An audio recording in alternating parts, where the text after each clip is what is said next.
Online ஷாப்பிங்கா அதெல்லாம் எனக்கு கொஞ்சம் கூட நம்பிக்கை இல்லை அப்படின்னு சொல்கிற ஆளா நீங்கள்? அப்போ கண்டிப்பாக இந்த வீடியோவை பாருங்கள். ஹாய் ஃப்ரெண்ட்ஸ், அஸ்ஸலாமு அலைக்கும். எல்லாருக்கும் ஈத் முபாரக். அல்ஹம்துலில்லாஹ் நல்லபடியாக எல்லாரும் ஈத் செலிப்ரேட் பண்ணியிருப்பீங்கன்னு நினைக்கிறேன். இந்த வருஷம் ரொம்ப ஃபாஸ்ட்டாக முடிஞ்சிருச்சு இல்லையா? ஸ்டார்டிங்லேருந்து ரொம்ப ஃபாஸ்ட்டாக தான் போயிட்டு இருந்துச்சு. ஆனால் இந்த ஒரு மாதம் நோம்பில் வந்து எப்படி போச்சுன்னு தெரில, அந்த அளவுக்கு ஃபாஸ்ட்டாக போயிடுச்சு.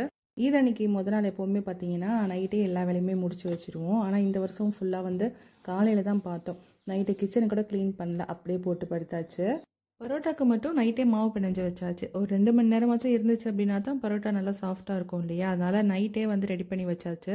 ஏன்னா காலைல டைம் இருக்காது அப்படின்னு சொல்லிட்டு. ஆனால் ஜில்லுன்னு இருந்துச்சு அப்படிங்கிறதுனால ஃபஸ்ட்டு நான் ஸ்வீட் தான் ரெடி பண்ணேன். பெருநாளைக்கு ஸ்வீட் அப்படின்னா எல்லார் வீட்லேயும் வட்டலப்பம் பண்ணுவோம் இல்லையா? ஆனால் நான் எப்போவுமே எக்ஸ்ட்ரா ஏதாச்சும் ஒரு ஸ்வீட் வந்து ட்ரை பண்ணுவேன். இந்த தடவை முட்டை மிட்டாய் தான் ட்ரை பண்ணியிருந்தேன்.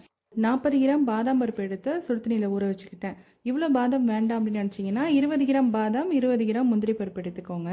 ஃபஸ்ட் டைம் சொதப்பிடும்னு நினச்சி கொஞ்சமாக செஞ்சேன். ஏன்னா எப்போவுமே வந்து ஃபஸ்ட் டைம் ட்ரை பண்ணுறப்ப அதிகமாக செஞ்சு வேஸ்ட் ஆக்கக்கூடாது இல்லையா? அதனால கொஞ்சமாக தான் பண்ணியிருந்தேன். ஆனால் சாப்பிட்டு பார்த்துட்டு ஏன் இவ்வளோ கம்மியாக பண்ணோன்னு கொஞ்சம் பண்ணியிருக்கலாமே அப்படிங்கிற மாதிரி இருந்துச்சு.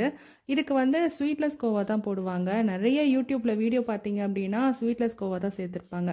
ஆனால் நான் வந்து ஸ்வீட் கோவா தான் சேர்த்துருந்தேன், பால்கோவா தான் சேர்த்து பண்ணியிருந்தேன். நானாக ஏதோ ஒரு மெஷர்மெண்ட்டை போட்டு பண்ணேன். ஆனால் ரொம்ப சூப்பராக வந்துருந்துச்சு. இந்த மெஷர்மெண்ட்டை படி நீங்கள் பண்ணீங்க அப்படின்னா ஃபஸ்ட் டைம் பேக்கிங் பண்ணுறதா இருந்தால் கூட சூப்பராக வந்துடும். இதோட மெஷர்மெண்ட் எல்லாமே வந்து ஸ்க்ரீனில் கொடுத்துருக்கேன், டிஸ்கிரிப்ஷன்லேயும் கொடுத்துருக்கேன். செக் பண்ணிவிட்டு அதே மாதிரி ட்ரை பண்ணி பாருங்கள். கண்டிப்பாக சூப்பராக வரும். ட்ரை பண்ணிங்கன்னா கண்டிப்பாக என் கூட ஷேர் பண்ணிக்கோங்க. நெய் ரூம் டெம்பரேச்சரில் இருக்கிற மாதிரி பார்த்துக்கோங்க. எனக்கு வந்து டைம் இல்லை அப்படிங்கிறதுனால ஃப்ரிட்ஜில்னு எடுத்து அப்படியே சேர்த்துட்டேன். ஃபஸ்ட்டு நெய், ஜீனி, பால்கோவா எல்லாத்தையும் சேர்த்து ஒன்றா மிக்ஸ் பண்ணிவிட்டு அதுக்கப்புறம் ஒவ்வொரு முட்டையாக வந்து சேர்த்துக்கிட்டேன். பெரிய முட்டையாக இருந்துச்சுன்னா 5 போதும், அப்படி இல்லைன்னா 6 முட்டை சேர்த்துக்கோங்க. இது வந்து மஞ்சக்கருவு தனியாலாம் எடுக்கல, ரெண்டையும் ஒன்றா தான் சேர்த்துருக்கேன். பால்கோவா 150 கிராம், ஜீனி 150 கிராம் எடுத்திருக்கேன். இதில் ஸ்வீட்லெஸ் கோவா எடுத்தீங்க அப்படின்னா ஜீனி கொஞ்சம் அதிகமாக சேர்க்குற மாதிரி இருக்கும். நீங்கள் பால்கோவாவே எடுத்தீங்க அப்படின்னா இந்த அளவுக்கு கரெக்டாக இருக்கும். இனிப்பு வந்து ரொம்ப அதிகமாகலாம் இருக்காது, திட்டமாக இருக்கும். நீங்கள் நல்லா ஸ்வீட்டாக சாப்பிடுவீங்க அப்படின்னா ஒரு 15-20 கிராம் ஜீனி மட்டும் எக்ஸ்ட்ரா சேர்த்துக்கோங்க. நெய் வந்து நான் வாசனை நெய்லாம் சேர்க்கல, பசு நெய், கரூர் நெய்லாம் சொல்லுவாங்கள்ல, அதுதான் சேர்த்துருக்கேன். முட்டை ஸ்மெல் வராமல் இருக்கணும் அப்படின்னா புது முட்டையாக வாங்கிக்கோங்க. ஃப்ரெஷ்ஷான முட்டையை எடுத்து யூஸ் பண்ணிங்க அப்படின்னா அந்தளவுக்கு ஸ்மெல் எதுவும் இருக்காது. ஒவ்வொரு முட்டையாக உடச்சி ஊற்றுங்க. மஞ்சக்கருவு கலங்காமல் ஃப்ரெஷ்ஷாக அப்படியே இருக்கிற மாதிரி எடுத்துக்கிட்டிங்க அப்படின்னா முட்டை ஸ்மெல் அந்தளவுக்கு இருக்காது. பாதாம் ஊற வச்சுருந்தால அதோடு சேர்த்து ஒரு 3 ஏலக்காவை அரைச்சிக்கிட்டேன். ஏலக்காய் சேர்க்காமல் நீங்கள் ரோஸ் எசன்ஸ் கூட சேர்த்துக்கலாம். ஆனால் நான் அதிகமாக எசன்ஸு சேர்க்கறதுக்கு பதிலாக ஏலக்காய் தான் சேர்த்துப்பேன். இதை நல்லா மிக்ஸ் பண்ணதுக்கப்புறம் ஃபஸ்ட்டு டின்னை எதில் வந்து பேக் பண்ண போகிறீங்களோ அந்த டின்னை வந்து ஃபஸ்ட்டு ரெடி பண்ணிடுங்க. நெய் வந்து லைட்டாக அப்ளை பண்ணி வச்சுட்டு 10 நிமிஷம் ப்ரீ ஹீட் பண்ண வச்சுருங்க. ஓடிஜியை கன்வெக்ஷன் மோடில் வச்சுட்டு டைம் வந்து 10 நிமிஷம் செட் பண்ணியிருக்கேன். 2 ராடுமே ஆன் பண்ணி வச்சுட்டு 170 டிகிரியில் வந்து டெம்பரேச்சர் செட் பண்ணியிருக்கேன்.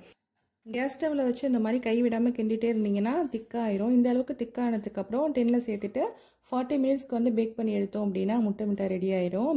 ப்ரீஹீட் பண்ணுறப்ப நீங்கள் ஓடிஜி எந்த மாதிரி செட் பண்ணியிருந்தீங்களோ அதே தான். டைம் மட்டும் 40 மினிட்ஸ்க்கு செட் பண்ணிடுங்க. 40 மினிட்ஸ்க்கு வந்து 2 ராடுமே ஆன் பண்ணி வச்சுருங்க. அப்புறம் 10 நிமிஷம் மட்டும் லாஸ்ட்டாக மேலே இருக்கிற ராடு மட்டும் ஆன் பண்ணி வச்சிங்க அப்படின்னா நல்லா கலர் வரும். எல்லா ஓடிஜிலையுமே வந்து டெம்பரேச்சர் சேமாக இருக்காது, ஒவ்வொரு ஓடிஜிலையும் ஒவ்வொரு மாதிரி இருக்கும். ஃபஸ்ட் டைம் ட்ரை பண்ணுறப்ப இதே 170ல் ட்ரை பண்ணி பாருங்கள். மேலே 1 டேபிள் ஸ்பூன் வாசனை நெய் சேர்த்துருக்கேன். மேலே கலர் சூப்பராக வந்திருக்கிறதுக்கான இன்னொரு ரீசனும் கூட இதுதான். கண்டிப்பாக ட்ரை பண்ணி பாருங்கள், ரொம்ப நல்லாயிருக்கும் டேஸ்ட்டு. இதை பேக் பண்ண வச்சதுக்கப்புறம் நான் பரோட்டா போட ஸ்டார்ட் பண்ணிட்டேன். பெருநாளைக்கு சுத்தமாக சாப்பிடவே வராது. காலையிலையும் சரி மத்தியானமும் சரி செய்கிறது மட்டும்தான் பெரிய வேலையாக இருக்கும். இருந்தாலுமே வந்து ஒரு செட்டாக பண்ணுவோம்ல, பரோட்டா, இடியாப்பம், அதுக்கப்புறம் முன்னாடிலாம் வாடாலாம் சுட்டுட்டு இருப்போம். இப்போ சுத்தமாக அதெல்லாம் எதுவுமே இல்லை. செஞ்சு வேஸ்ட் ஆகிறதுக்கு செய்யாமல் கொஞ்சமாக ஏதாச்சும் பண்ணிக்கலாம் அப்படின்னு சொல்லிட்டு தான் இன்றைக்கி பரோட்டா மட்டும் பண்ணியிருந்தோம். அம்மா வந்து வட்டலப்பம், கோழியானம்லாம் ரெடி பண்ணாங்க. நான் வந்து என்னோடய வேலையை முடிச்சுட்டு தொழுகைக்கு கிளம்பிட்டேன்.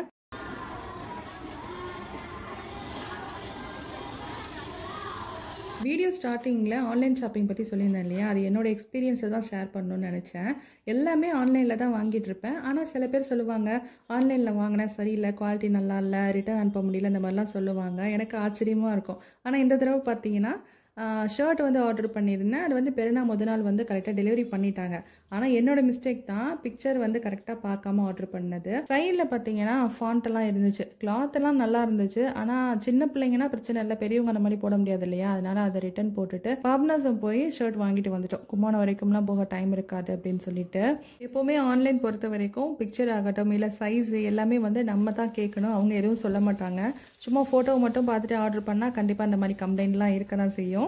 அதனால் எப்போவுமே நீங்கள் உங்களுக்கு என்ன வேணுமோ அதெல்லாம் பார்த்து செக் பண்ணிவிட்டு ஆர்டர் பண்ணுங்கள். அப்புறம் மதியானம் சாப்பாடு எப்பவும் போல் பிரியாணி தான். ஆனால் இந்த தடவை சிக்கன் பிரியாணி தான் பண்ணியிருந்தோம். அம்மா நான் எல்லா வேலையும் முடிச்சிடுறேன், நீ பிரியாணி மட்டும் வந்து தாளிச்சா போதும் அப்படின்னு சொல்லியிருந்தாங்க. அதனால் வந்து நான் லாஸ்ட்டாக தான் போனேன். நான் செய்கிறப்ப வந்து பார்த்திங்கன்னா லுஹருக்கு பாங் சொல்லிட்டாங்க. அந்த டைமில் தான் வந்து நான் தாளிக்கவே ஆரம்பித்தேன்.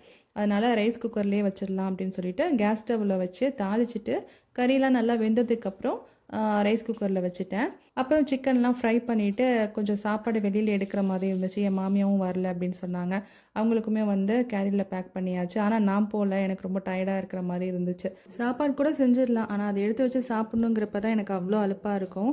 யாராச்சும் வச்சு கொடுத்தா நல்லா இருக்குமே அப்படின்னு தோணும். அன்றைக்கி அப்படி தான் எங்களை உட்கார சொல்லிவிட்டு பாப்பு வச்சு கொடுத்தாங்க. பெருநாளைக்கே வந்து கால் பண்ணி பேசுகிறதுக்கே வந்து டைம் பத்தாது இல்லையா? அன்றைக்கும் அப்படி தான். அல்ஹம்துலில்லாஹ் டே சூப்பராக போச்சு. இந்த வீடியோ பிடிச்சிருக்கோன்னு நினைக்கிறேன். வீடியோ பிடிச்சிருந்துச்சுன்னா லைக் பண்ணிவிட்டு சேனலையும் மறக்காமல் சப்ஸ்கிரைப் பண்ணி வச்சுக்கோங்க. தேங்க்யூ ஸோ மச் ஃபார் வாட்சிங்.